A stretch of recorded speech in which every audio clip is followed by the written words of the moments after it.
time now to check in with Paul Finebaum, presented by Allstate. Paul, good morning. Let's put it this way: 28-0. I thought I was going to kick, or 28-0. I thought I was going to sit back, relax, and enjoy the fun.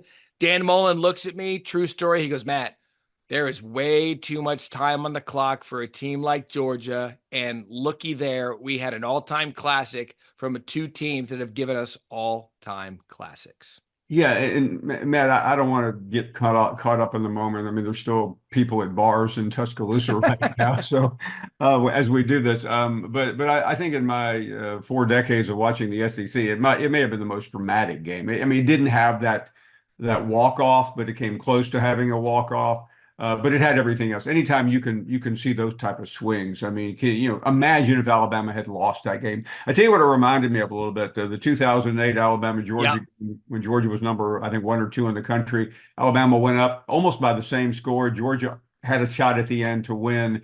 It was just vintage. Whoever did the ABC SEC deal may not have gotten enough money for it because I mean, I just cannot imagine anyone turning away from it. There was so much there. Now, I wouldn't have faulted them if they turned away from it. I think at one point, and then again, it got to like 30-7. Yeah, And maybe. you think, well, wait a second. Now, and Mullen would also point out, he goes, no. 30-7. People love hopping in and watching Georgia get their ass kicked. Yeah, good And point. so you've got the car wreck crowd. But Paul, it's one of those rare instances when you look at a game, it was so dominating at first for Alabama. And as I'm sitting there going, wow, Kalen DeBoer is making this look easy. He's calling a hell of a ball game. Jalen Milroe is the best player on the planet. But it's one of those instances where you leave a game, Paul, and I'm like, well, those are two of the best 12 teams in the country. Both of them are going to the playoff because Carson Beck looked awful.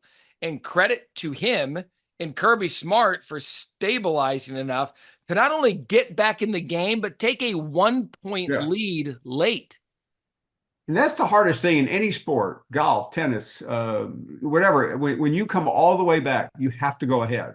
Otherwise, you just completely crumble. And they went ahead, and I mean, I will ask the world, can we stop? Everyone in America and some parts of Arkansas know that Ryan Williams is only 17 years old. I mean, we get it. We've heard that a Oh, few yeah. thousand million times, but he made the play. I mean, you tell me. I mean, that's some of the greatest moves I've ever seen on one single play. Yeah, and look, I'm guilty of it too because I think I said it during halftime and college football final 15 times. I find it absurd that in the history of Julio Jones, Amari Cooper, Jalen Waddle, Devontae Smith, name all the legendary Alabama receivers, this kid's the youngest, and he's already doing this. I mean, it's frightening. Think about this, Paul, that you have that young man on Alabama as their go-to guy as a true freshman.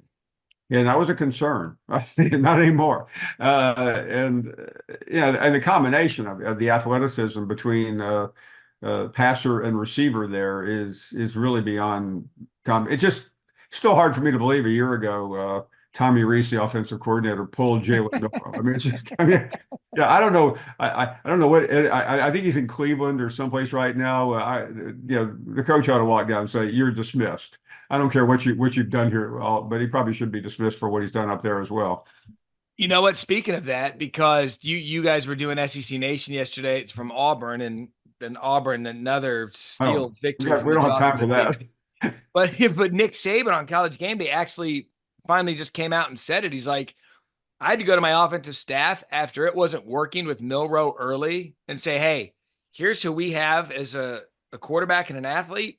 Here's how you're catering the offense to him because we have no other choice. And they did that. And obviously, they went to the college football playoff last year. But that's my segue into anyone who thought that we were going to get a, hey, Nick Saban's not at Alabama anymore, break from the tide. Kalen DeBoer's got in there and is like, you know what, dude, I'm an offensive genius and I've got the Alabama resources. You guys are screwed. Yeah, I'm not sure. When I've seen Nick Saban's offense look like that. Of course, he was a defensive coach. But yeah, I mean, there's so many elements to the game, and in the end, I don't think any of them matter at this point because Georgia is not Georgia Georgia can live with that loss. Uh, Right. they may be the only. I mean, they're not going 9-3, but if they did, that might be enough for that. That's that one we've been talking about because how can you penalize a team for doing what they did in that stadium in that environment? But I still can't figure out why Georgia can't get off after the opening kickoff. I mean, this is now a real problem for them, Hmm. and they nearly it nearly was insurmountable last night. Ultimately, it cost them the game because they started the Clemson game the same way.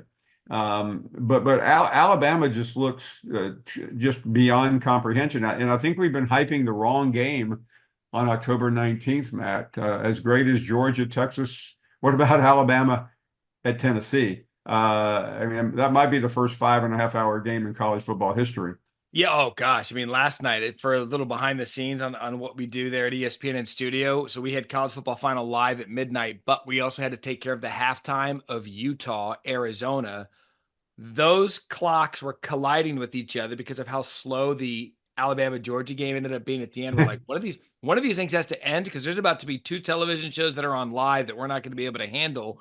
But Alabama, Tennessee, look, Paul, going into Saturday, and I think we kind of alluded to it a little bit last week on the Matt Barrie Show presented by Allstate, that no one had really played anybody, right? We hadn't really learned a lot about anyone. And final weekend of September, what we learned yesterday, things are starting to shape up now that conference play is in. You can't convince me Georgia, Alabama, throw them in. I mean, barring Yeah. anything catastrophic, those are two of the best 12 teams in the country, and it's not even close. But there are some doubts, and a school that I have been incredibly high on is Ole Miss, and you I actually said on Saturday morning that let's quit propping up Kentucky because of a loss. Well, now we can prop them up because of a win, but that game was so much about Ole Miss, and their road got very very nerve-wracking. Missouri has not looked great.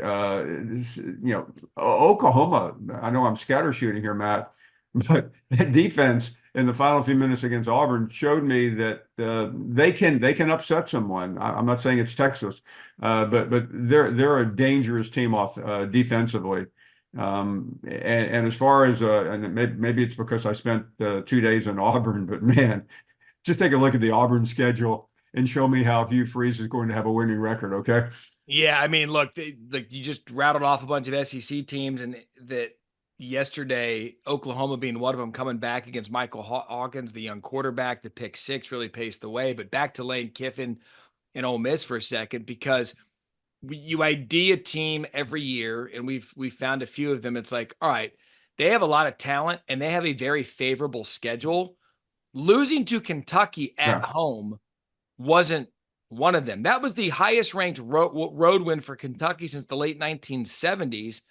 And I think people were judging Kentucky because of the South Carolina beatdown, where they played Georgia close and they hand Ole Miss their first loss in stunning fashion. And now you got to wonder, okay, a lot of us said Ole Miss, they're a one-loss team, maybe two-loss team. They're getting to the college football playoff.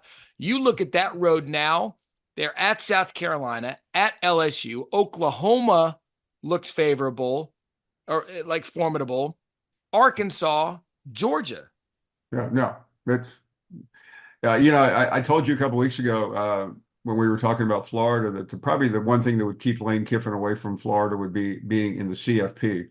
Okay, I'd like to re-record that statement because uh, he might be a little more available. I mean, was you think that's a product of a non, because Lane said he's like, I'm worried our schedule hasn't gotten us ready for SEC Uh, play. they were Is not this a ready. is this a product of off non-conference schedule? I think so. I mean, Wake Forest was their game, and they got nothing out of it. And I don't think they were ready for the physicality of Kentucky, and it just seemed to undo them. Has anyone done more with anything than Mark Stoops in Lexington? No, but he just always manages to make it difficult to say what you just said. He'll go out there and almost beat Georgia, but he just looks terrible against South Carolina, and he's a frustrating coach to cover because but he's one of those guys you have to look at the big picture. You can't just cherry pick. Um, but Kentucky knew what they were doing. I mean, he's going to be a lifer there, even though he was about to be on the tarmac last year at Texas A&M. Yep. Yeah, right. He had the Texas A&M job allegedly. Then there was fan revolt. Allegedly, they end up with Mike Elko, who, by the way, they get the win against Arkansas, 21-17. Oklahoma, again, we brought them up. I mean, there are so many avenues now because Texas goes into the bye week, and then they have the big one against Georgia. But you started to see, okay, that's one of the best teams in the country. That's one of the best teams in the country.